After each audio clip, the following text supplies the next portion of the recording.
and GM and other corporations, and more are lining up for more handouts from our pockets.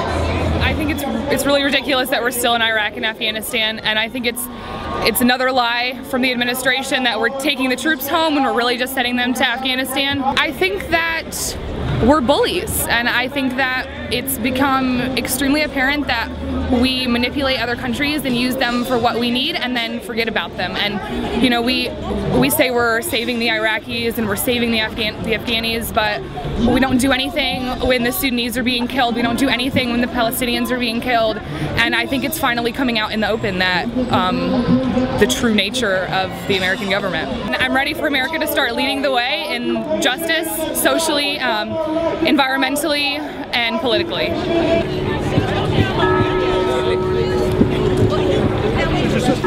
I came up because this is the 6th anniversary of the illegal, immoral occupation of Iraq by the United States. We're now proposing, I guess, to send 30,000 more troops to Afghanistan. I think we've learned from Iraq. I have certainly been persuaded that war is not the answer, that you can't bomb a people into submission. And I am horrified by our tax dollars continuing to be used that way. We obviously need a lot of money at home. We could use the money that we're spending to blow up countries to provide them with educational facilities, with hospitals, with health care. And we can do that at home with the money that we are instead using to, to make bombs and weapons of war.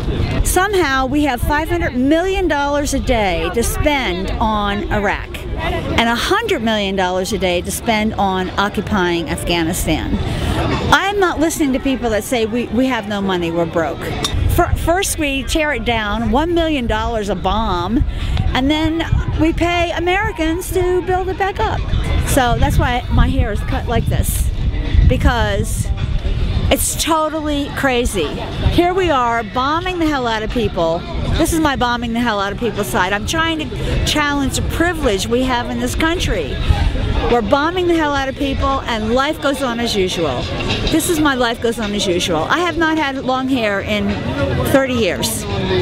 I usually have short hair all the time. I'm letting this grow until we stop bombing people. It's crazy.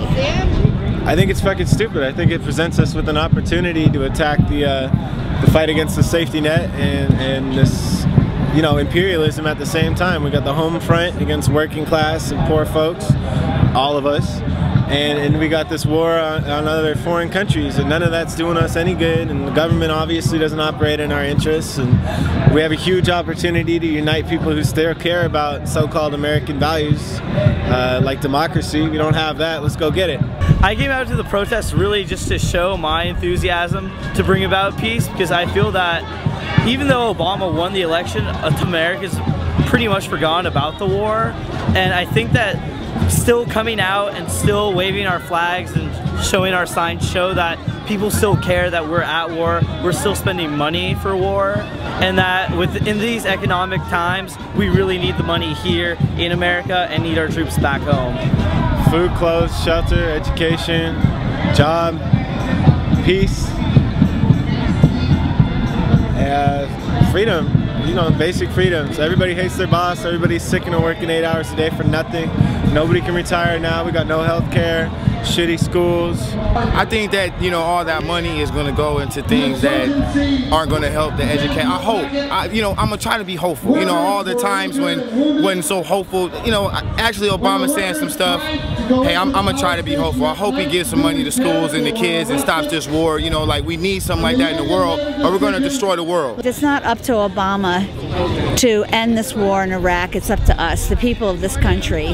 And we're being awful quiet right now, and it's more important than ever. I mean, we have a chance right now, more of a chance than we've had in 8 years, to have our voices heard, to impact policy in Washington, D.C. So this is a time that we need to step up our protests, we need to step up our actions, not relax.